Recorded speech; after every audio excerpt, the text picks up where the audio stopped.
All right, welcome to another episode of the Salty Sports Show. I believe this is now episode 6. Is that correct? Uh, Think so. yeah. Let's see. Yeah, I believe so. Yeah, I think it's 6. I mean, wow, this has been really fun. Um, It has, yes. let's just get straight into it. We have really nothing to talk about of the National Football League. They had the alt helmet designs. We'll see how those come. But for now, um, let's get right into I think the big thing. The reason why we wanted to record like around today, yesterday, but today's the day. We got the Stanley Cup Finals are here, and I'm pretty excited. Well, we kind of have a typical David. We have a big David versus Goliath matchup. I think even more I was so gonna than say, yeah, it's kind of like a storybook climax. it's very similar, even more so than last year, because the Stars were still like they had their issues, but they still were. They qualified last year, being a top four team in the conference, getting a bye and not having to fight through the play-in. Montreal here, on the other hand, I think they were the coming into this, they were the worst team that got in. Uh, Down 3-1 to Toronto. It looked awful, and they really put it together. Won a really impressive string of games. Just knocked out Vegas. I may have said this on the Who last knocked out episode. the Avalanche, so they indirectly knocked out the best team in hockey, which is pretty impressive. Yeah, Or eh, one of the best. yeah. And you know what? I'll say this about Montreal. I may have said this last episode. I could be wrong. Think I said though that if it was Vegas, because I think the Avs were up 2-0 when we recorded that. Maybe they was like 2-2. I think it might have been 2-2. Uh, yeah, it was because yeah, it Yeah, was. because that was like the day after the Julio Jones trade thing. Yeah, they were tied 2-2, and I think I said at that point, if it was the Vegas playing Montreal, I thought that would be like a perfect trap team for Vegas, because Vegas have always had finishing issues, and what's a better trap for a team like Vegas than a hot Carey Price? Yeah, exactly. Um, Montreal. It's really changed. Carey Price is on fire. Nick Suzuki, Cole Caulfield playing extremely well. Phil Deneau, I've liked. Arturi Lehkonen, a playoff hero, knocking out Vegas. The third. Now they're Vegas 3 straight years out on overtime. Barclay Goodrow in that infamous Game 7, followed up by a of course, Denis Gurianov, who sent the Stars to the final, and now we have the Montreal Canadiens and their Cinderella run. I don't really like the Habs, to be honest. I've always, a confession, I've always been a little sympathetic to the Leafs, but I don't care. Same, same. I really don't care. I like this team. I want to see the Habs win it all. I want to see the Cinderella story come true. Yeah, no, same. I was gonna say, bit of a storybook climax here, because the light it's even more ramped up, or it's even more intense when the Lightning are like the defending champs here. Not only the defending champs, but the machine almost. When you look at Exactly. who Yeah. the Lightning have had to take care of, Florida, a great team the entire season. Carolina, best team in the Central, a stacked division. The Islanders, a team that came out of a very tough East, has the best coach in the league, uh, works as a unit. They had to knock them out. Isles took hmm it to 7, and then now they're here, and to what the naked eye would perceive as, well, this should, after getting through all of that, why can't they beat Montreal? But at the same time, what Montreal's had to go through, it's they've had a good run, and I think this No, could be absolutely. we can have a really good goaltending battle here. We have Carey Price, who's on fire right now, versus Andre Vasilevsky, who I mean has just been amazing this season. I mean, there have just been like a lot of these. I want to say like these like sort of side matchups, that are like kind of intense, like these like not I don't want to say rivalries because they don't really have that kind of tenure, but just like like you said, Vasilevsky versus Price, the David versus Goliath story, the defending champs versus the rising star versus like the rising team that's rising up. Just a lot of that is kind of just bubbling together here to make a really exciting matchup. And obviously, the Lightning going into the playoffs, you just said the Lightning would have smoked them if they faced them at all. But now it's a bit of a different story. You know, the Canadians got so many guys performing up to a solid level. Yeah. Their offense has been a lot better than I would have thought. Their defense has been better too. Shea Weber, man, uh, I never thought I'd say I never thought I'd say the words of him being a difference maker in a playoff series that led to the finals in the year 2021. But here we are. I mean, it's all really impressive by them. Just a fantastic run. Yeah. And I mean, like, it's just, to me, it's like, wow. I mean, you saw there's a very different attitude. I mean, going into the Leaf series, and even when they were down 3-1, the expectation was their coach Ducharme, he's gonna be gone after. They're probably gonna do a lot of shaking up. Mark Bergevin's job may be gone, and now they're as secure as ever with a deep run like that. Yeah, no, for sure. Exactly. Um, Another thing, just to note, I really like there are some players that I really like on this. I'm a big Phil Deneau fan. I mean, former Blackhawk. We really traded him before he really became anything in the NHL, which sucked. But that Mm-hmm. trade was like horrendous for us. I mean, like, Gustafsson too. yeah, Gustafson's there. Not as big as a Gustafson guy. I mean, I don't. I always liked him. I always thought he he was had kind of that one of the one really more good slept on season. guys. He had that one really good season, though. I have to give him Yeah, that. that kind of stuck with me. Yeah, for sure. Especially because the Hawks been kind of weak on defense, like throughout their rebuilding days. Yeah, I guess it just kind of stuck in my mind more than a forward would have. that's fair. But yeah, I mean, like that Habs team. I really like a lot of the pieces. I mean, I wish Tomas Tatar got more playing time. Like, he's absolutely good enough to get it. I don't like that he's been healthy scratched for some games. Hmm. Brendan Gallagher's been playing well. I really like what I've seen out of him. But on that side of things, I've really I've liked what I've seen out of Montreal. Link, do you kind of got anything you want to say about the Habs? Yeah, I mean, what was there to say about Montreal that hasn't been said? I mean, now that I think about it, kind of this whole Stanley Cup Finals matchup, Lightning Canadians, reminds me a lot of personally to me, the 2017 Finals. I mean, you have a team of that are the defending champions going for back to back. They've had all their establishing pieces return. They start making noise. They get to the Cup final. Then you have a team like, let's just when Nashville when we made a lot of news, made a lot of people watch us after sweeping Chicago. Montreal got a lot of people talking about them after the 3-1 comeback against Toronto. Toronto, and Hmm. then a lot of and it's really inspiring because I mean the Canadians, they haven't been in this situation since the last time they reached this Cup Finals, which was '93, I believe, and Yeah, and they're they going up. I mean won it they've too. definitely got the odds stacked against them going up against the Tampa Bay Lightning.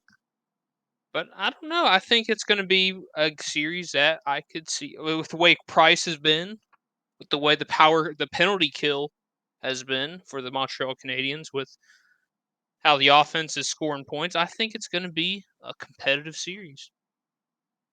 Yeah, I was gonna Yeah. ask, like, do you guys think that it's a bit skewed in terms of like how people are looking at it? Because like I don't know, I've been kind of thinking about this with like who the Lightning have faced so far versus the Canadians. I mean, like, yeah, it's kind of weird. It's just like the playoff format this year's been pretty weird. It, I mean, it was more that the Lightning had more opportunities to face, those kind of teams just because of the division they were set in. But Montreal did have to go through in my opinion, the tougher conference final matchup. Yeah, So I'd say so. Yeah. I don't know. It's kind of close because both teams have gone through like a lot. Like even you could say we won about the Maple Leafs in the playoffs and whatever, but they really had a nice roster going for them, and going and predicting them to have a deep run was not even close to impossible. Yeah. So I don't know. It's tricky. I suppose when you look at like because if you like look side by side at who's been performing statistically versus who hasn't, it's a bit skewed, which can surprise some people. But overall, I've kind of I think that these teams are pretty evenly matched going up to it, which is both shocking and a little bit unsurprising, I suppose. Yeah. I think Especially it's because Yeah, I think yeah, Montreal have the momentum, I'd say. I mean, not that Tampa lacks it. I think Montreal sheer momentum. I mean, because it's the players getting hot at the right time, whereas Tampa to me is more their players are performing to expectation. I guess that's the difference. Um, yeah, I'd agree with that. yeah, like to me, regardless, I mean, maybe this is jumping the gun a bit. Regardless of whether Montreal win the cup or not, that might not change that when it comes to predicting time next season. That might not change people's perception about how well they'll finish next year. That's beyond the point. You got to live in the moment, you know. Yeah, And to me, I mean, this isn't a prediction yet, but I think this is Montreal's moment, and because of that, I think they are going to give Tampa Bay a hard fight. I don't think this is going to be an easy series for either side. I don't think so either. Link comparison to 2017. I don't know how I didn't think of that. That is a really good one. Yeah, Obviously Pittsburgh got that in six, but I don't know. This feels like a matchup that could kind of give that, and you can't even say that the like Predators didn't give them a fight then. Just as you won't say probably won't say the Canadians aren't going to give the Lightning a fight now. yeah, I agree. I'd suppose, yeah. And I mean, I'd say, oh no, sorry, you go, Salt. and the goaltending, like with Nashville, hopefully it's not going to have the same fate in the final. But like the Hmm. goaltending is coming in really hot for Montreal, um, and Yeah, absolutely. I mean, yeah, and I mean, if you look what Carey Price did against Winnipeg and Vegas, I mean, it's insane. Like, especially, dude, some of these Vegas games were crazy to me. I think there was one game. I think Vegas won it in overtime. They outshot Montreal. I don't think Montreal registered 10 shots until like the third period, if they even did at all. But like they were in this game because of Carey Price just being Carey Price. Like Carey Price is a guy I've been a detractor of his performances. I mean, but when it's the playoffs, I don't know what it is, but he just changes. Like regular Yeah, season Carey Price, he's turned into Eli Manning, man. It's like regular season, who cares? Playoffs, yo, I'm God right now. I'm gonna put this team on my back, and I'm gonna go crazy and win some games. But I mean, I know I think Link's a fan of this guy, but I mean Cole Caulfield. I mean he's just been insane. Yeah, I'll agree. I'll agree with that. Let me see. I think Cole Caulfield's going for some like just rookie records, or maybe not even rookie records, like playoff records. Um, but I think one of Montreal's biggest issues is they needed like a great shooter, and when you have a guy like Cole Caulfield, I mean, whose main strength is the fact that he has like a ridiculous shot. Um, well, the, it's a match made in heaven. Um, Gonna try to look for his playoff stats. I want to see how many points he has in these play. He has 9 points in 15 games. I mean, the connection that he's had with Nick Suzuki. I've loved it. Nick Suzuki, he's been great. And Montreal, they have some really good like young players. mhm. Suzuki, I mean he's like last year's playoffs. He's showing why. I mean, there's a lot of hype around him. It's just like wow. And the Nick Suzuki Revenge on Vegas tour. Now we all remember that Pacioretty trade. Pacioretty for Tatar and Suzuki, and I believe a second. And Yeah, yeah, and wow. I mean, like Suzuki, he just showed Vegas why they made a mistake, and I mean, Pacioretty's a good player, fits what Vegas needs, but wow, I mean, I wouldn't call that deal a loss for Vegas, but I mean, I'd just say that that Montreal just won bigger, and I mean, Nick That's the way Suzuki, that's the way to put it. Yeah, he could be the face of that forward core. Maybe it'll be Cole Caulfield. We'll see, but I really like them both. they got some good guys too. Yeah, no, they got some. They've got some impressive guys on that, like for that future end. It's like obviously Carey Price is gonna be that bread and butter of that team any day. But if you look at like Montreal has always had kind of like a just a general weakness outside of Price. That's kind of they've been able to kind of keep it up. Like it's not been terrible, but it hasn't been fantastic either. So like just having like this group of guys to be confident going forward and have them have like a way to say, hey, if we did this, just kind of put something on the mantle. It's just there's a big confidence boost, not only like going into this finals, but going into the future. And if we're always stuck in this finals now, so that should definitely show up there. Yeah. So I mean, I've been gushing over Montreal a lot. I now it's time for me to give Tampa their fair due. Yes. I mean, just I mean, there we talked about the cap controversy before, so I don't feel the need to address it now. But I mean, I've talked about Carey Price, but Andre Vasilevsky. I mean, I'm still on the Connor Hellebuck, number one goalie truth train. But man, Vasi made a case for himself this season. Yeah. Like Absolutely. without Andre Vasilevsky, the Tampa Bay Lightning aren't here. Vasilevsky, I mean, like he has really stood on his head some games. Obviously, there have been games where he didn't have to. There have been games that their firepower with the skaters won more than he did. But I mean, Vasi, he's been great. He's just gotten a lot better. As the years have gone on. I mean, I remember I thought he a lot of Lightning fans will say that he had a pretty smooth transition in the NHL. I'll disagree. Uh, in his first full year as a starter, he was, I believe, in like pretty much any goal save of expected metric. He was like below league average, and then he rapidly got better, and then he was consistently finished top 3 to 5 every season. And finally, this is the first year that I think he was number one, uh, on the totem pole. And Hmm. I mean, and he showed up in the playoffs, and I mean, he's been great. Talk about their forward core. I mean, where do I start? Let's start with the man on top, Kucherov. Man, Kucherov. I mean, he's been scoring like crazy. I mean, it's He hasn't been almost. scoring that much. Honestly, it's just been he's setting up so many guys.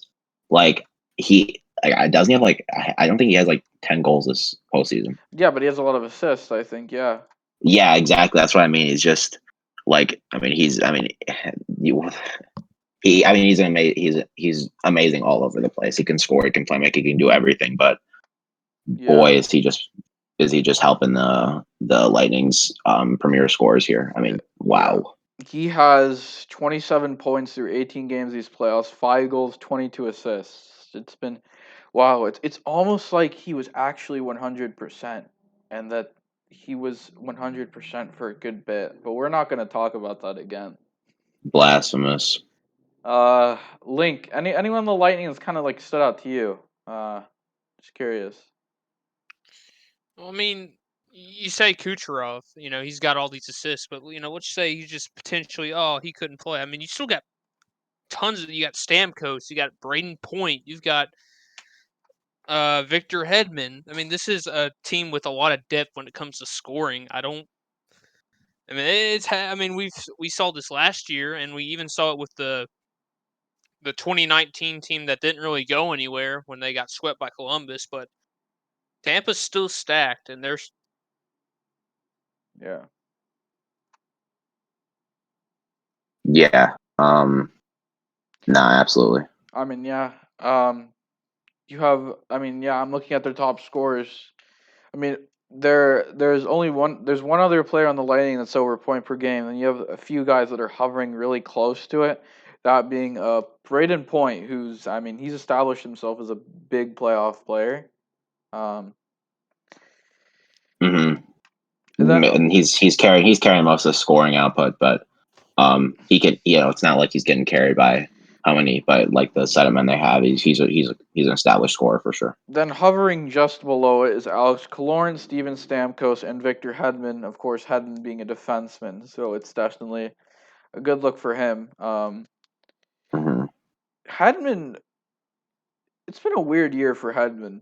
Um, I mean, he's definitely looked better in the playoffs, but I wouldn't say that we're getting a classic Victor Hedman like going God mode like we saw in last year's postseason, comparatively. But he's still doing well. I mean, it's been. I mean, I don't know what there isn't to like about the Lightning. I mean, there's a lot to and just it's insane. Um, Yeah, I mean, we're just kind of envying this roster a bit here. it It's just it's so easy to like, um, it's so easy to say that's like to pinpoint a team's strengths on one guy, but it's really like this team is just working so well together. I mean, anytime you got like we thought like if it literally feels like maybe even a year ago that like Steven Stamkos was kind of the face of that sort of was kind of the face of that franchise a little bit, and they've been able to take a step back, and he still maintained his level. He still maintained a good level of dominance, yeah but they've been able to take a step back and kind of just create this just sort of this this pool of these insane forwards and good defensemen and great defensemen, and it's all coming together. And that's, I think, probably their biggest advantage over the Canadians is, yeah, the Canadians have Carey Price, but they do not have a forward group nearly, or even a defense group, even a group of defensemen nearly as stacked as the Lightning do. yeah. The Lightning are just insane. I wouldn't have said Sam Coase was the face of the team a year ago. I mean, just to remind you, Not like a year, no, not like a year ago. I said it feels like a year ago. It was Oh yeah, definitely way further yeah, because back. Kucherov didn't win the Hart Trophy in 2019. Yeah.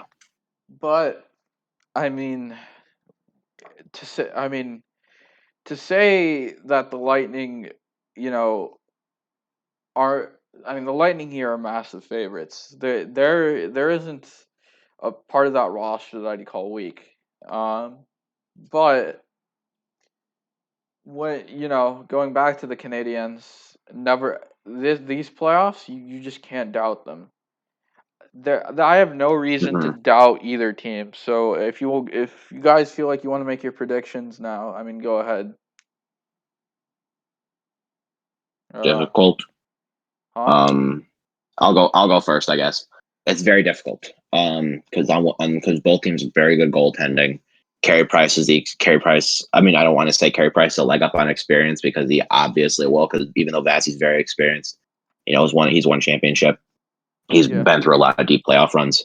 But I would say really just like, I mean, like I said before, the Lightning really just have an advantage when it comes to the group they have, the forwards and everything.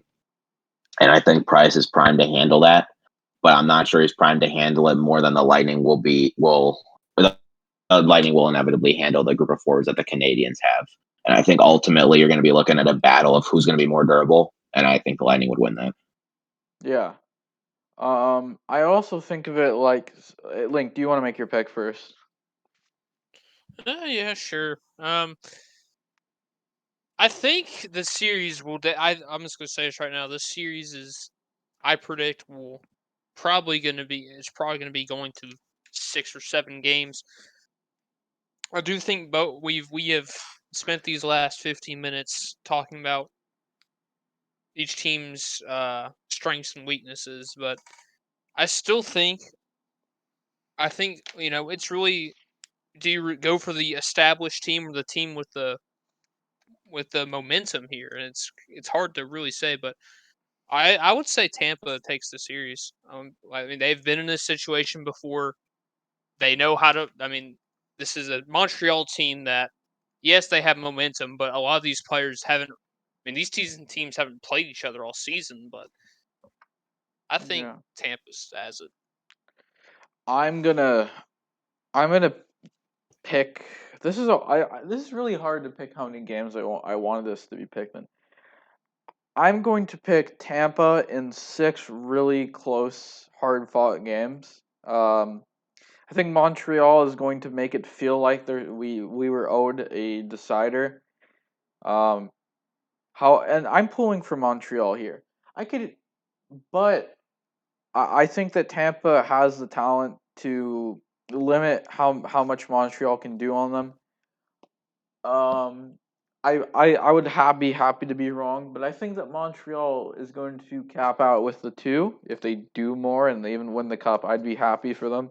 I'm pulling for them here, but I think that Tampa Bay. I think I'll have them win it in 6 really close games. I think that Carey Price is going to make this a series, but Andre Vasilevsky, being Andre Vasilevsky, is going to negate that potential goaltending advantage Montreal has. Hmm.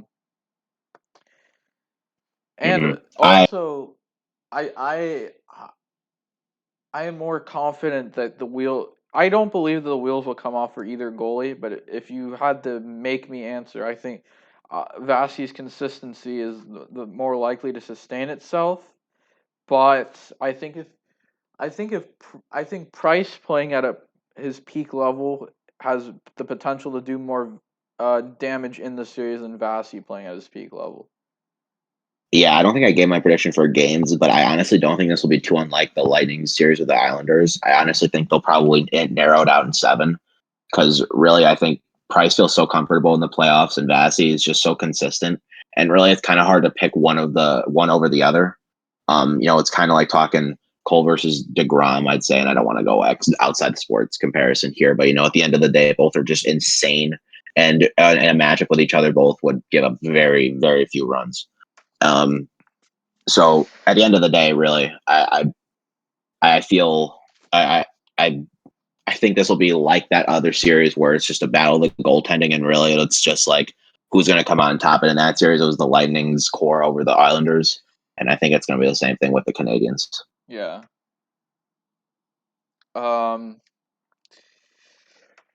Yeah, that's pretty fair. And I mean, looking at these playoffs, I mean, just kind of a reflection of them overall before we move on. We have we've had some good series. Yeah, the Avs, my one, I think a team that I predicted going far went out earlier than I liked them to. I think.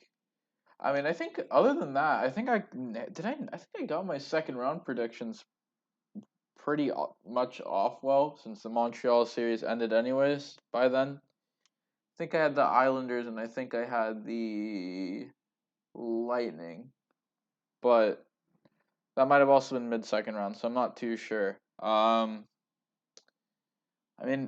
guess just to say about the playoffs as a whole before this year, they're different, they're chaotic, and it's pretty enjoyable. And I hope that the final reflects that chaos that we have because I want to see a really good final. Yeah, no, for sure, same. Um, any of you guys have anything more to say about the NHL? What? Um, no, I think I'm good. All right, so we know there's a few stories that are going on in the NHL right now. We're going to come back to these after the postseason ends. More in the sake of the interest of time. Sorry about that. But yeah, I do want to acknowledge that there are some things that might happen. I know there's the whole thing with the Blackhawks right now that's like really ugly, and as a fan of the team, I'm like really sickened about it. Um, really, Yeah, likewise. all I can say is that I hope Stan Bowman enjoys his time in a prison cell. Um, but yeah, we're gonna come back to that later, but it just disgusts me as a fan, and yeah, it's almost it's embarrassing. Um, It is, yeah. It just kind of touches on it's just it's a sports wide problem. It's not even exclusive to a team Oh yeah. nor a sport. It's a problem with all sports really, Oh yeah. and I mean, it's continuing. oh yeah, and even in We're- hockey, especially, this isn't new. I mean, we had the whole things back in the CHL. I mean, it's just disgusting, and yeah. But I guess kind of moving on um, to the NBA. So with that, Mhm. there are also some subjects in the NBA that we're going to come back on. We were gonna. I was thinking originally we might talk about the coaching searches, but I think for now I just want to focus on the postseason. So we're gonna come back on that and like the whole thing with the Mavs later because we're just gonna discuss playoff basketball at the moment. Um, so on to the conference finals. I think the first thing we should talk about. Didn't I said I originally going into the Bucks Nets series I had Bucks in 7 and then I revised my prediction after game 2 because the Bucks look so bad. Well, should have stuck with that original prediction because I'm just such a big Giannis fanboy. Yeah, I think the Bucks have definitely had their fair share, getting a little bit lucky in some of their matchups. But you can't even blame it on the fact that they haven't been fighting because they got a really good team working together here. Yeah. And they I like think a lot of you can call the Bucks lucky, but they have to have but having Bud as your coach is a big handicap, so you got to give it to the players there. yeah, absolutely. I was gonna say it's not really on poor play on their part. It's more so um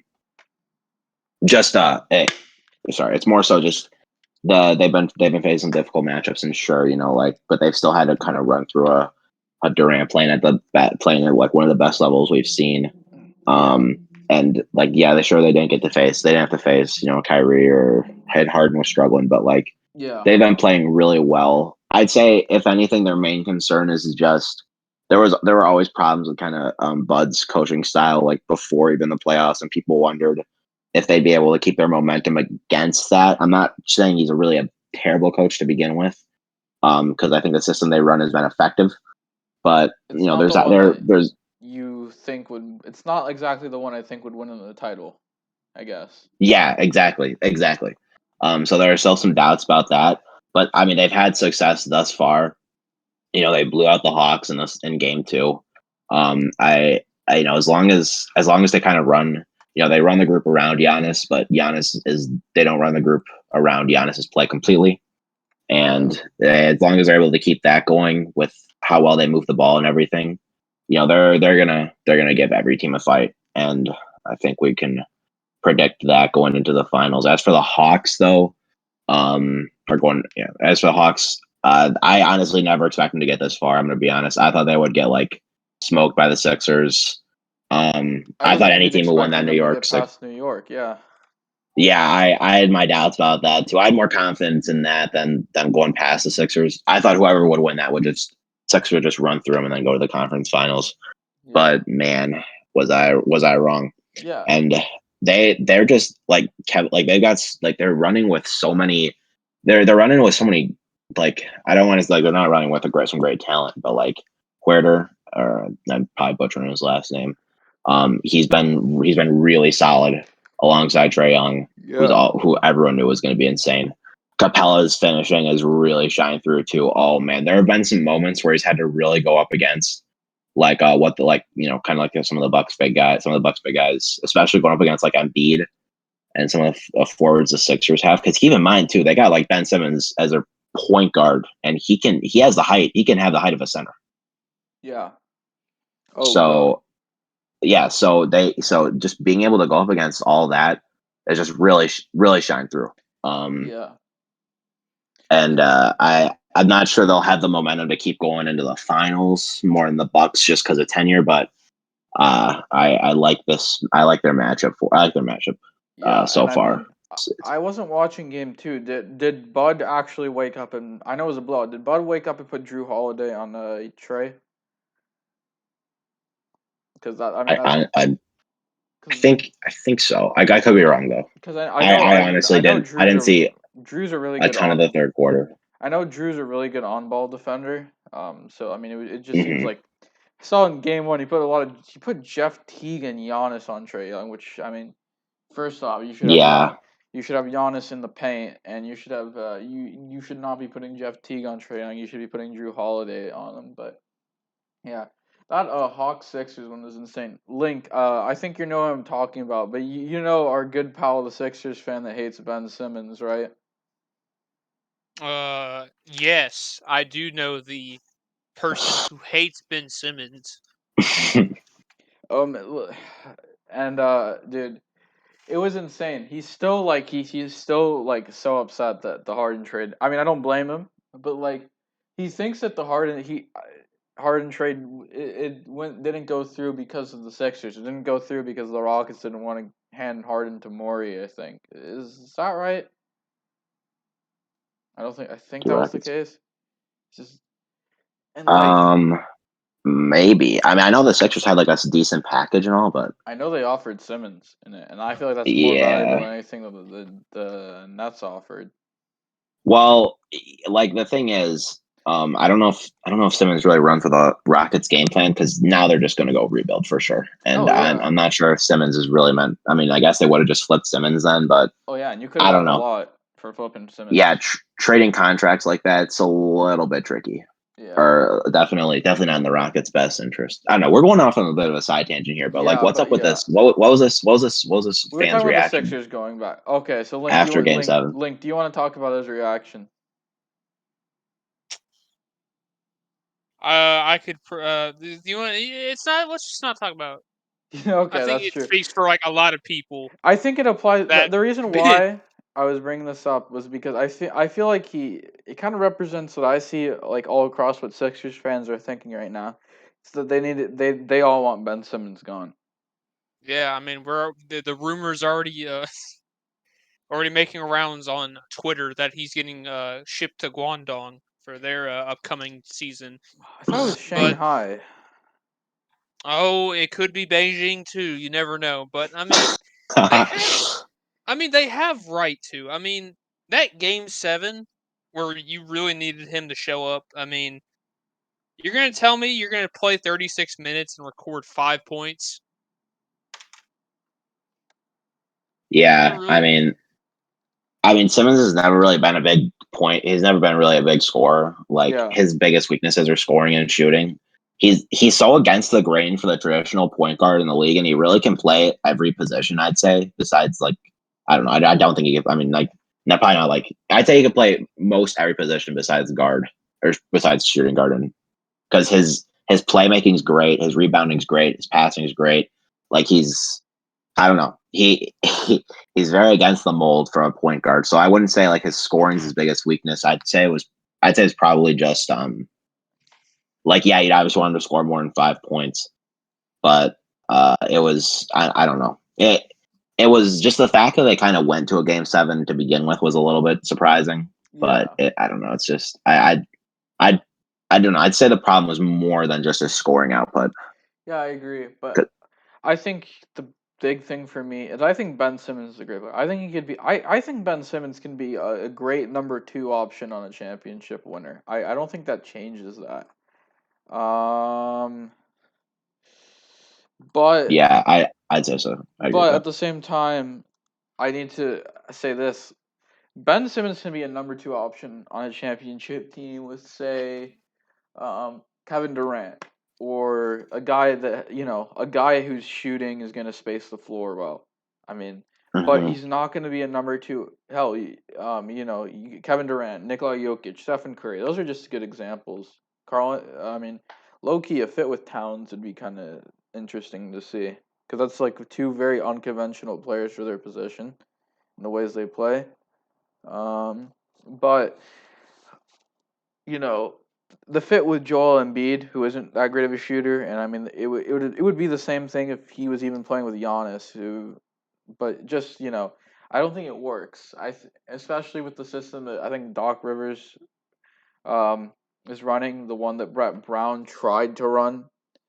To me, it just feels like the Sixers. It would be in their interest to move on from Simmons, but they should be looking for a guy who's kind of like Simmons caliber of player, but one that can be like a great shooter. And I know people have thrown this trade idea around, and I'm not doing it. I know people have talked about Simmons for Zach LaVine, and I'm just like, no. Yeah. No, I don't. I'm not sure if either team wins that trade. I'm gonna be honest, Yeah, I don't because like. I'm not sure the Sixers like biggest problem, like because they made it their mission to surround Simmons with so many shooters, and that's like where Seth Curry kind of shine through, Oh yeah, Seth and Curry had that that's where you're missing. monster game 6. Yeah, and that's where you're kind of missing Danny Green. Even Embiid's a really solid shooter for a center, Yeah, and Tobias Harris, who struggled at Game 7 too. That's just all that kind of combined, and it's I don't know. You're definitely relying on that shooting, and that's like where that's kind of masks Ben Simmons is like scoring, and when you kind of don't have that clicking, you lose a big part of that team, which is not ideal. yeah. I don't know. I'd say we should move on to the West here because been talking a lot about the East, but like Suns Clippers, Suns up 3-1 now, going to Game 5 in Phoenix. Look, if Kawhi isn't back, the series is over. I This think he's series, already been I think ruled this out series for was over. more The than a series week. was over for Ben. The series has been over for a little while, to be honest. A lot of these games have been close. The Suns have been really unimpressive, though. I mean, the only player that's really like of their 3 players that you expect the most out of, the only one other than Game 1 for Devin Booker that you've seen a lot out of is DeAndre Ayton. I mean, I haven't Yeah, seen much absolutely. of. I mean, granted, he's coming off COVID. I don't like what I see from Chris Paul. I don't like what I see from Devin Booker. I mean, I'll man, give Chris Paul this. He's still had some. His playmaking still been good, and he's been a more aggressive scorer, I think. But it's been a bit of a it's definitely been a rocky road to say the least. But yeah, like because Booker kind of had that like those that like monster like going into it, he had those monster games in the semifinals and in the first round. But really, it's kind of just been they're kind of banking off the Clippers' bad play as well. Their 3-point shooting has been very bad, and I don't. Okay, it has been. It's for at least for a conference finals team and for a team who's relying on their 3-point shooting, it's been very unimpressive. And I honestly think that Paul George getting that flagrant foul against Devin Booker was like their biggest difference maker in Game 5, in like Game 4, which is yeah, really saying something because their 3-point shooting should be playing a lot better. Their scores should be doing better. It's like that fourth quarter in Game 4 was just hell to watch. I don't know what happened there, but man, it was not fun. yeah. I know with I know with this, yeah, I agree. I mean, man, Patrick Beverly, ever since Game 2, he turned Devin Booker into Tyler Hero. That's a good. That's a good one. That's a good one. He really has. What I'm just gonna say though is, I feel my opinion is this: if the Bucks are in the final, I think they're the favorite as long as they're healthy. If the Hawks are in the final, whoever comes out of the West, especially if Kawhi is back, will be the favorite. I mean, the Hawks would basically be like if they made it to the final. They're basically the Habs. They're the underdog that you count on every time that they kept winning. Um, Yeah. I would say I don't know. I don't think the Clippers are come back at all, especially if Kawhi's gone. Kawhi's gone has been a huge in that, but Paul George has really not stepped up in his absence. yeah, but I And think I really think if Kawhi comes back, they have a chance. But I don't know because he's not. I don't think he's gonna be back for Game 5. he was a game time Um, decision for Game 4. yeah, but like I don't know. His injury has been like it feels like one of those hardened situations where you just want to rush him back. Yeah,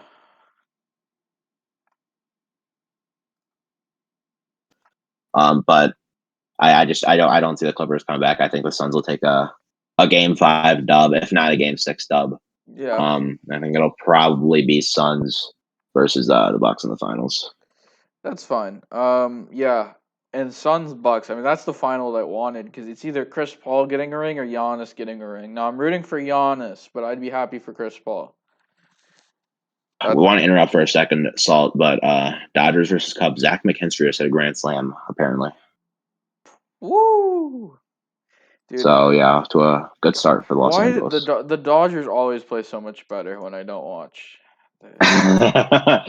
Start watching, please. We can. All right, guys. We'll be back. We'll be part 2 of episode 6 tomorrow. Be sure to tune in. We'll be coming out with that. And yeah, thanks, guys. All right, back to serious talk. I want to talk about Trae Young because we didn't talk about Trae Young that much. Yeah, And he had that one. Was it Game 7 or was it Game 1 of the Buck series where he had where he set like a record for or like the second most points either assisted or scored contributed to in a playoff game with Doncic. yeah. That was you're talking about which game again? It was. I don't remember. It was either Game 1 of the Buck series or Game 7 of the Sixers I think it series. was game 1 of the Bucks series. I don't think it was all that. I thought so too. Yeah. Dude, yeah, he's really good, and I think a lot of it. I mean, it was Trey Young being magnificent. I think as game 2 showed, it was also the Bucks coaching being dumb to a certain extent. But man, Trey Young, I mean, it's been impressive. I mean, I've loved what I've seen from him. Yeah, no, I mean, we all knew he could do this. It was just a matter of sorry, it was just a matter of just showing up and how much he could do, like how much it could help, how much it could help him, and it's been awesome. I mean, scoring 50, it's like video game numbers. Really, it's like what you'd expect if you ramp your settings up on 2K and just I don't know, Yeah, face any team in the playoffs, but. It's been really impressive to watch. The dude's been even in his games where he hasn't been he's got that crutch because he's so good at being able. And I don't care what you say about your ability to get fouls or not, whatever. What your stance on it is, it's a skill in the modern NBA, 100%. And his ability to do it is nearly unmatched. And he can still rely on that even when even when his threes aren't hitting or his mid range shots aren't dropping as well as they are. yeah, He's got that as a crutch, which has been helpful in some of these games too, because the Hawks have more shooters and scorers that they can rely on when Trey isn't getting on his usual out, though when Trey isn't yet at his best. yeah. I agree. So yeah, Yeah. Um, but yeah, this I mean, these playoffs have been they've been really interesting. I mean, it's just like, ooh. I mean, it's been a pretty. It's an exciting time in the NBA. Draft lottery made me sad, made me cry a little bit. Uh, we should have tanked. yeah. We should have tanked. God, we, I don't really hate the trade that much. The Bulls, they oh aren't no, too the far Vucevic away trade is from. great, Or you're talking but about, man, we could if we finished below Toronto, we could have kind of moved up a bit. yeah, no, it's sad. It's sad. I don't know. I don't want to say that trade was terrible for the Bulls because I still really like Vucevic and Oh they're no not no too no. far away from being a good team in the East. The Vucevic But it trade still was hurts. worth it. It just hurt. The thing that hurts is that the protection. I don't think. I feel like we should have protected the pick more. That's it. That's it. That's my only complaint. Other than that, look, he's a great player. He's gonna be worth it in the end. I love Vucevic. Don't get me wrong. Yeah, Um, absolutely. but yeah, I mean, it happens. I mean, look, Vucevic is definitely more valuable than the eighth pick. I mean, I mean, yeah, the Magic could run with the eighth pick and do something great with it. Doesn't mean that the Bulls would have. So, I mean, we got to run with our boy Vooch. I mean, Just see we'll see what happens. We'll see what happens. We see trust what the front happens. office and everything. Trust that But front office. I don't want to get too far ahead of ourselves. Are we Yeah, we good with any other basketball? topics we want to touch on with the NBA or yeah? Yeah, I think that's good. Kind of now we got some baseball. Link Do I need Link? I have to give you my condolences. It's been kind of a shit show for the Braves this year. Yeah, no, for sure. I know Mike Soroka tore his Achilles. I mean, it just feels like I'm not gonna say the Braves. It might have been an outside doctor. Whoever gave him that first surgery really fucked up. Because he's had like reports of minor tears before, and now he had like a major one. It's just like, wow. It's just really unfortunate. really like Soroka too. I think I said in the preview once he's back. I mean, I expect that Braves rotation to really get going with their ace again, and that isn't fun. I mean, Link. Is there anything? Do you think that the Brave season is still salvageable at this point? Uh, because I don't know. Mr. Lincoln, are you there? Well, let's talk about that. So the ambitions of our division title are honestly out the window. Now we're just kind of hoping to get above 500 at this point and try to sneak into a wild card spot. I think the team, like hitting wise, I still think we are very solid at. It's just like everything to do with the pitching, the bullpen, the rotation. It's just that's what's holding us back. It reminds me a lot. I mean, I guess because last year it kind of hit it because of the chaotic how pitching was just overall down for every team because of not being able to get any warm up time because of COVID. But 2019, the pitching wasn't impressive, and it kind of cost us in the longer term when it came to the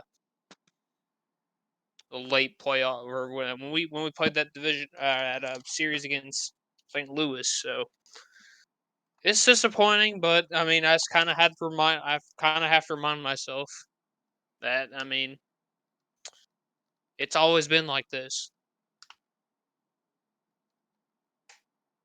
Yeah. Um, I don't know. I don't want to say this is like a really anti-Braves thing. It's just a tough note to watch for Soroka because I know people have been saying that Soroka's like, he's like, he's not that good, but really, I think he's just kind of like he kind of started that sort of theme shifted wake movement that's been kind of young in baseball with his sinker. And I think he's been able to kind of rely on that deception to start his career, which has been really nice. But we didn't get to see much after that rookie season, see how he adjusts or anything like that, because we've seen pitchers go from one side of them to the other. Zach Wheeler, 2020, 2021 is a great example of that, in my opinion.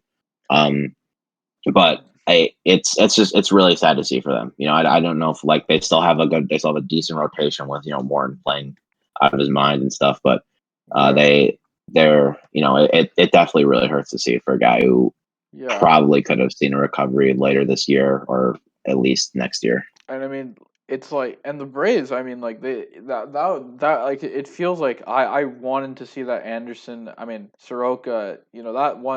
That 1-2 punch. Whoever was the one or the two doesn't matter. They're still great. I mean, that was something I was looking forward to seeing this year, and man, that kind of sucks that we won't be seeing that.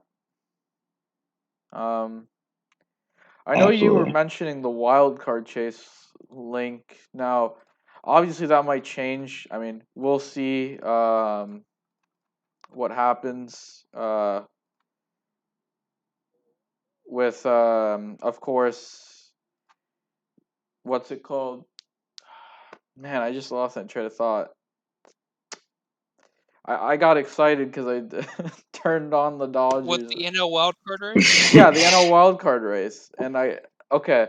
Now I'm looking at the standings, and the wild card race may actually be harder to get into with the division. And this is the perfect time to segue into what we were saying. We were going to talk about, but as of right now, the Mets are if we took away the division format, the Mets record wise, now not team wise, because I think team wise the Mets are legitimately amazing, but record wise, I think one, two, three, four. The Mets wouldn't even if you just took away divisions and gave the first 5 teams a playoff spot. The Mets wouldn't even have one.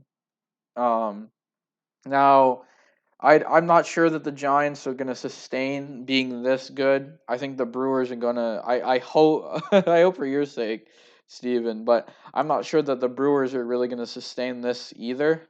Uh, so It's been tough. It's been tough for the Cubs. This month of June is really and the down this and down the stretch. They're kind of getting out of it, but it has been a bloodbath. yes. So we'll see. Speaking of a tough stretch, my favorite player ever. Well, okay, my favorite player ever is Kershaw. Was pitching on the mound today. My favorite Dodger, other than Kershaw, Cody Bellinger just hit a 2-run shot. I'm sorry, Steven. Oh, he did? Yeah. Man, I didn't even see that. Not looking too good for Al's live day, I'm going to be honest. However, I don't want to get into. Okay, now we're just devolving a little bit. Let's kind of jump Let's get back a back to little the bit from this East. Dodgers game. This is a good segue, actually. Good segue, because let's jump back from this game to 3 days ago. And I know it seems like Cubs are getting destroyed by the Dodgers, blah blah blah blah blah. But however, first game they did pitch a no hitter against the Dodgers, and it was one of the probably most unconventional no hitters we've ever seen. They walked 8 guys. They walked more people than they struck out. Believe it or not, they struck out 7. And every pitcher they brought in walked a guy. It was a very weird no hitter. Definitely didn't feel like a no hitter. They said, like Kimbrel said after the game, they can't see the scoreboard from the bullpen really well, so that played a part in it. But they also they walked so many guys. I just thought that someone got a hit down the line, and they had no idea, which is it was kind of funny. Yeah, But I think there was only one reliever that knew there was a no hitter going. yeah, it was they said it was Tapera who pitched the 7th. Well, But didn't it was a Kimbrel really not know? Like he was like at he first he did, yeah. celebrated. He was like at first he Yeah, was exactly. celebrating. It was like, oh, I just got a save. And then he's like, oh, what? This is a no hitter. It's like, wow. That was I mean, it was a really weird no hitter. I mean, I think they walked more than they struck out, but I mean, it's against like maybe the toughest lineup to no hit. So like, you got to respect that regardless of that ratio, I guess. Like, Yeah, exactly. I think it was too because it's a weird note because you expect a team that walks that many guys to eventually get up a hit because they'll have to compromise their location a bit to try and pitch more in the zone to try and limit the pitch count. But really, it was like they pitched like Zach Davies had like his highest in zone percentage that game all season, or it was definitely in his top 3. And really, I think a lot of it's just kind of being able to repeat your delivery. Not don't like he pitched in the heart of the plate, but his stuff was just on its best level. He was so consistent with it that it was just it was a lot of his stuff was working, so he was able to get that weak contact. And the Dodgers' approach is so excellent. I think they're probably one of the best in the league. I think they walk at the highest rate and they yeah, strike out at one of the lowest. And when you have disciplined hitters like that, you're going to be working up a lot of counts. But if you did this against a team who strikes out a lot and doesn't walk, I think we're definitely in a bit of a different story. So it was a very interesting no hitter, but a no hitter nonetheless. Very, very fun to watch. yeah, for sure. For the Cubs, and Kimbrel was lights out that 9th after walking Taylor on 4 pitches. Yeah. Like So that was just insane. yeah. So I mean, that was a perfect segue. I wasn't getting off track. I was setting you up. I Thank was, you, Saul. I appreciate it. I yeah. appreciate it. So yeah, we I mean, as long as the pitching doesn't choke, yeah. I mean, we could have won the other 3 games. I think the no hitter was worth it for you. You get to witness that. Yeah, if we didn't have a no hitter this series, man, this would be a tough stretch to watch. Yeah. 100%. But yeah, no, it was very fun. It was very interesting. I doubt there's ever been a no hitter like it, combined no hitter too. Um, Yeah. I am there if there has, Yeah. then there are a lot of unique no hitters. Some no hitters teams lose. It's great, but yeah, Yeah. we'll Um, we'll see. Going back, I guess, to the East though. I mean, it's been really insane. I mean, like Jacob DeGrom. I mean, he's the top 5 peak ever. Uh, you have I mean, the whole thing with the Braves. I mean, it's kind of been a disaster, and it sucks to see. I wish Link could have seen a better team go out there. Phillies and Nationals have both had their ups and downs. It looks like the Marlins starting to slip, kind of where I guess a lot of people were Yeah, expecting. I mean, they had a good run. Of course, with the run differential they had last year, it seemed evident that was eventually going to come to an end. But uh, I think with the East this year, it's I wouldn't call it like the NFC East because that was an entirely different shit show that may have not been a shit show without certain players getting injured or whatnot. But with this year, I think that the Mets are going to keep getting better as the year goes on. They're going to get healthier Hmm. eventually. Yeah, I think they'll pull away. they've already been, they've been looking better now. They have Conforto and McNeil back. Yeah, they have been looking better, but the Nationals have gotten hot, and we know what a hot Nationals team can do. And We do. we're seeing this trend. The Nationals are this extreme slow start team. Like if last year was 70 games instead of 60 games, the way they were playing at the end of last year, they could have made it into like that 8 seed and screwed the Dodgers again. But we gotta thank God that they didn't. Absolutely. Um, But yeah, it's yeah. been a wild division. What's really, I I mean, that's just a division I've enjoyed watching this year. Same. I think I've never said it on here, but I guess like I've acquired a rooting interest for the Mets this year. I made a bet with someone. It was a profile picture one, and essentially it was if the Mets and I don't want to jinx it, so I'm not gonna say I'm feeling good about it but essentially if the Mets make the playoffs or win over 87.5 games, so 88 plus, Hmm. I get to this person who's a Mets fan, like a doomer one, has to have a profile picture of Chase Utley, and Mets fans hate Chase Utley. Man, that's going to be devastating. If I lose the bet, I have to have fucking Josh Reddick, and we know that Dodgers fans, not to the level that Mets fans hate Utley for, Yeah, very good reason. I was gonna say, if you lose that bet, you definitely get the better end of the stick. Yeah, but Dodgers fans absolutely do not like Josh Utley, and that applies to me. Josh Reddick. No,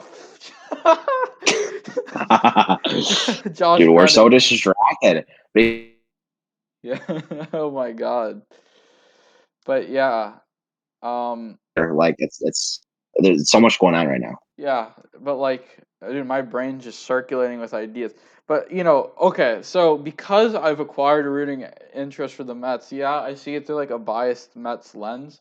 But I've been seeing so much of these other teams, like the Nationals, the Phillies, of course, the Marlins and the Braves, and they're and I've just noticed.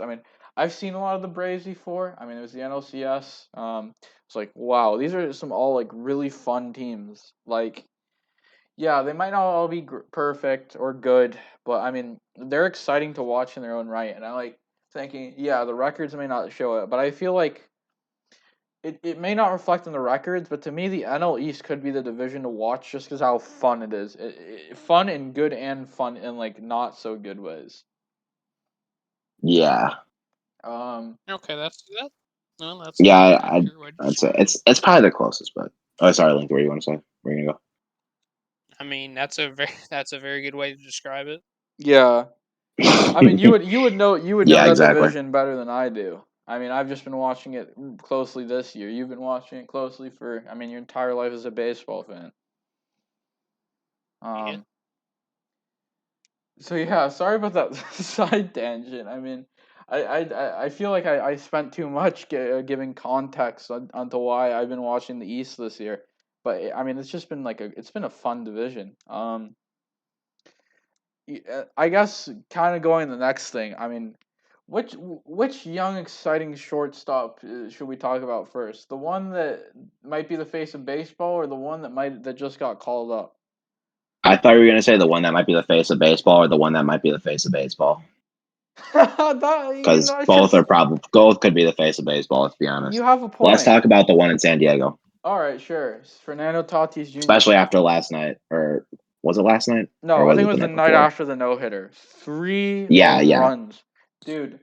I love Tatis Jr. so much that if you've seen my new Twitter profile picture, unfortunately it's never gonna happen. But can't stop me from dreaming. He's so talented. He's just his defense has been a lot better too since the start of the year. I think his outs above average total is just really Yeah, it's really improved. bogged down by the start, but it's getting back up there. Still in the negatives, but it's improving slowly but surely. I And saw he got if another air, and I'm sad, but who cares? I did too, yeah. I mean, really, as long as he gets it back to that kind of positive range, because he'll probably progress to be really solid in his prime. He is just going to be one of the. I mean, I don't know if there's going to be many premier hitters better than him. Like truthfully, like it is really impressive to watch him and how he's able to repeat his mechanics and how he's able to kind of bounce back. It doesn't look like he gets defeated ever. I mean, it's incredible, and he's at the head of that Padres team that has some really impressive hitters going behind him. Cronenworth, Machado, Grisham has been injured, but he's really good too. They're just so talented in general, but Tatis is just wow. I mean, Yeah. 3 home. I mean, he really just saw what Kyle Schwarber did tying his. He's just like, let me add 3 more on there so you can so just to add a little bit of an extra lead there, even against the Diamondbacks. I mean, come on, 3 and 4 innings, like Yeah. Jesus. And I mean, I'll say like this to me. I mean, at this point in the season, Fernando Tatis Jr. is my MVP pick okay, Yeah, it's Jacob deGrom. But if I had to pick a batter, I'd pick Tatis. it's so tricky because just it feels like this year there's just so much top talent. And I mean, I don't know. Maybe it's just because teams are just more. Or it's probably because teams are better able to utilize the guys they have, the great guys they have to their fullest potential. But like, I mean, it's crazy. Like Degrom, like I know Degrom too is like, he's been like the strikeout totals have been a little bit lower, and he gave up those like 2 runs yesterday, but he's still doing really well. But Tatis, I mean, he's really been another animal. His weakest month was like his April, and he had like a 140 WRC plus. Like to call that impressive would be an understatement. Yeah. I believe And it's kind of the same with DeGrom, but just it's Tatis crazy, yeah. Tatis is I believe WRC plus in the years up to 200 now. Like, wow.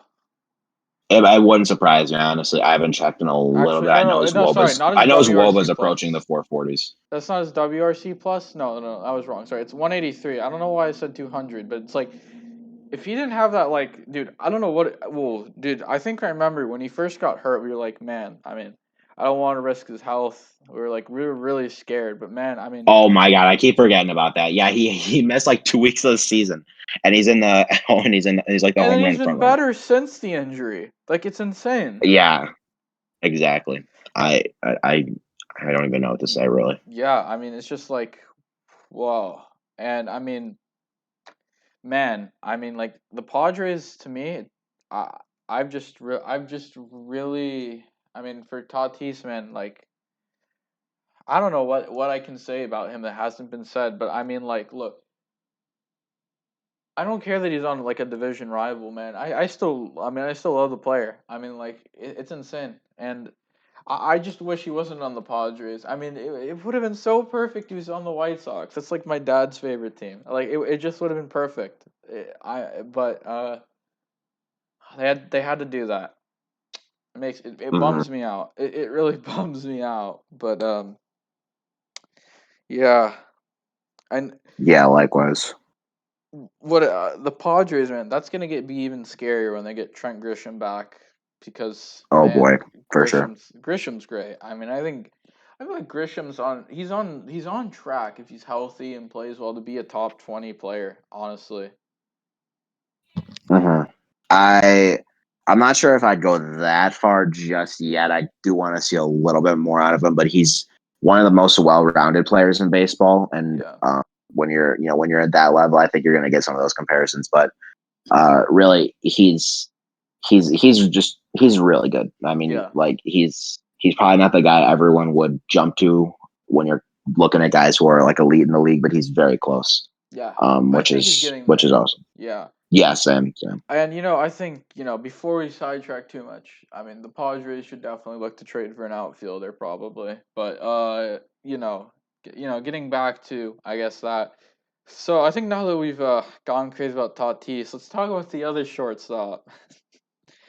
Oh boy, I have him on my fantasy teams and my dynasty and one of my dynasty teams. I remember I was talking to you about. I was thinking, is it worth it to get Wander Franco in the second round? You're like, you know what? Yeah. I'm like, okay, I'm going Yeah, no, Franco. he's one of the best prospects I think we've ever seen. Yeah, and He's definitely at that prospect caliber level at Trout and Harper where, I'm not saying he's gonna be as good, just want to clarify that, but like that 80 future value prospect that everyone covets is so rare, and he's one of them for sure. And the fact that he's with that on a Rays team that's biting at first in the division that has three teams that are like above 40 wins is wild. And the yeah, Toronto Blue Jays, who aren't even included in that, I don't think. They might be. You know what? Maybe that they just that a division is just division so with loaded. a murderer's row division, you could call it. Exactly. It's pretty crazy. But Franco himself, I mean, he's got like a generational hit tool, insane discipline. The power isn't fantastic, but I don't even want to say it's bad. I think it's just he's going to be able to repeat his mechanics so well that even the numbers that don't like pop out at you will shine through. Kind of like in the same way Rendon's able to do that, Yeah, and he's probably the best example of it, of a guy who's able to hit like 30 homers just because he hits for contact so effectively, and he's able to get the ball in the air and stuff like that, yeah, which I think is what Franco should be able to do. It's difficult to gauge exactly right now, but the hit tool should buoy a lot of his offensive production. And obviously, you combine that with how disciplined he is at the plate. His first at bat, he got behind 0-2 on the first three pitches, and then he walked, which is just crazy. He's going to be a fantastic player. yeah. I agree. Wander. I mean, it's like it's just amazing how much young talent we got. And when we got Soto and Acuna come in one year, Tatis came in and then really became Tatis in 2020. But we still had a really good taste of what he could be in 2019. So much Yeah. so that like Manny Machado, he signed for the Padres. He wanted to play shortstop. He saw Tatis and went, you know what, this kid could play shortstop. I'm backing off. Um, and then you had Yeah. No. Sure. I mean, it's just like wow. I mean, to say That left that, side is absolutely incredible for yeah. sure. I mean, and with Wander Franco, I mean, his rise, the story will be different. There will be differences between the two. But is it Add Franco? I think you call it just something Franco, really right? Is quick. it pronounced Franco, not Yeah, Franco? it's Franco. I think Yeah. of Franco, but yeah, it's Franco. I'm not exactly the most intelligent with that pronunciation, but Luckily, the Rays have the pronunciation guide on their website. If you didn't see, I think it was Jeff Passan tweet about oh, really? That's actually dope. But it. It is Franco. pretty. Yeah, it's pretty cool. I mean, Franco is just like wow. I want to add one thing really quickly that it's indirectly related to Franco because we talked about how Franco is like that future shortstop, but really, Taylor Walls has kind of made an impression on me. And like, if you look at his numbers so far, they don't like scream at you, but just the underlying, like what he's been able to do has been pretty impressive for a guy who's been like who's been kind of sidelined at shortstop in that like top farm system just because of Wander Franco's presence. Yeah, Um, and Taylor Walls, he's very disciplined. He's walking at a good rate. I think his strikeouts are a bit up, but his standard deviation of launch angle, which is like how well you're able to repeat around your average, how consistent you are around that, has been one of the best in the league. Like we're talking like insane top of the league, like Rendon level good. And just having that with his discipline so far and his defense, I think his value like as a prospect, his defense was solid. yeah, So I think he's totally able to fit in as an Adames replacement who got shipped to the Brewers in June or earlier this month or late May. But he also should be able to fit with alongside Franco. And I think seeing their development side by side is going to be really fun to watch. Franco's obviously going to take the lead ahead of him, but just him being behind him, don't overlook him is basically what I'm saying. yeah. He's got some talent. Franco also. I'm looking at Statcast real quickly. I mean, his stats at face value. I mean, it doesn't stand out like crazy so far. But then you look at his xWOBA, and I mean the talent that he has. And I mean, and he's having a good game. His WRC plus on the game is 156. I mean, wow, it's just we're just witnessing the start, and that home run to begin. I mean, that was just a beauty. I mean, like, wow. I think Yeah, for sure. he's had a couple hits so far. Looking at Statcast's spray chart, he's both of them deep to left. A double that was it was not quite at the warning track when I'm viewing, but it was pretty far, and then obviously a really nice home run shot there. What But I'd mostly look at with Franco to start, because prospects are going to be on a little bit of a curve going into a learning curve going to the MLB, is going to be the discipline. And Franco, 17 walk percentage, 22 K percentage. That's what you want to see out of a yeah, prospect, just maintaining his level of discipline. Because as you see MLB pitching, you're going to adjust to it. And as long as as long as the discipline's there, as long as you're able to take a deep breath and you're able to just see those pitches, you'll get a good one, especially if you're at his level. yeah. So I wouldn't be concerned too much about his slower start to the Oh season. no no, I think he's got a lot in I store. I was just pointing out. I was just looking at the hits that he had and just how impressive the spray chart was for those two hits. I'm not sure if you were. I just wanted to say just in case, because his start to the season has definitely been slow. Oh yeah, it's not well, other than that first game, which is insane. He's also having a very good game like right now, like I pointed out. But I mean, yeah, Yeah, that obviously doesn't reflect. I mean, him, but just wow. Link, do you have anything about Franco you'd like to add? No, I don't. All right, so I think that's what we've had for, baseball today. I know we believe have so. yeah. Now, Link, do you have anything bonus you'd like to talk about first before I do anything? Uh, Anything sure. with Yeah. NASCAR or Oh, okay. I get it. I have to go to NASCAR. if you want to do Uh, something else? the reign of terror for Kyle Larson is over. That's a good note. Nashville, NASCAR returned to Nashville last Sunday. Had major traffic issues, but overall it was seemed like a financial success. Hopefully they do improve on infrastructure next year. Yeah, you were at And one of the races, right? I was at the Friday night race for the Truck Series. And other than that, Pocono was this weekend. Didn't watch it because it was Pocono. Other than that, there's one more thing.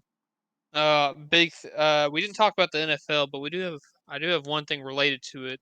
I think in between then our last recording session, we got uh the cover athlete reveal for Madden 22. I was disappointed because it leaked earlier this year that there was a potential that it was potentially Derrick Henry on the cover, but no, we get a shared cover with Tom Brady and Patrick Mahomes, Yeah, which I don't know if that makes a lot of sense to me, but especially both being on the cover recently. I don't know how to feel about it because like they hyped it up as like they had like in the initial trailer, right? They had the two goats, and then it ended up being Brady and Mahomes, which I mean, yeah, I guess, but I don't know if you can have two greatest of all times. I think there's Yeah, only one. yeah, I agree. It's a bit of a weird choice, I'd say. But yeah, I I mean, don't know. I liked it. I don't want to. I don't want to impede on a goat argument because I know how sacrilegious people are with those. But yeah, I know how sacrilegious those arguments are. But I get just kind of that like usher in the new era versus respect to the all time greats. It's just, it feels like a cool dynamic to me. yeah. I can understand those like a Titans fan, that disappointment that you had with Derrick Henry would have been a really good pick. Yeah, because when's the last time a running back has been on the cover? I'm thinking right now. I'm pretty sure it's. Should I make the tired I overused feel like they joke? might have. I feel like they missed their shot with Henry a little bit. I'm gonna be honest because I feel like that season he had was it like I think last year, no, the season he had last year I think was like the perfect time to kind of give him a shot. Yeah, Yeah, because that was when he broke the 2,000 yard. Yeah, exactly. marker, and that could have been a really. And like I said, we haven't had a running back on the cover since. Correct me if I'm wrong. Barry Sanders on Madden 25. Should I make That the was all. overused tired joke? Do it. We had Lamar Jackson on the cover last year, man. Hold on, I got a sound effect for that. Here, let me play it. Here, hold up. All right. Anyway, that's Trust me, enough I from. actually love Lamar. That was a joke. He's one of my favorite players. Don't come All at right, me, Ravens fans. that's enough for me. Anyone else got any cool topics? Sure. We have the Euro 2020, as it called. It's really Euro 2021. Group stage happened. Christian Eriksen had of Denmark unfortunately collapsed. However, his life was saved, so thank God for that. Denmark has done really well in the tournament. They absolutely have smashed their opponents, including, I believe, Russia and, correct me if I'm wrong, it was Wales. They're going to the quarterfinals. The defending European champions, Portugal, just got knocked out by Belgium. So we will have a new champion. And that is likely Ronaldo's final game in the European Championships. I'm not sure that he will play another international duty game after next year's World Cup. Other than that,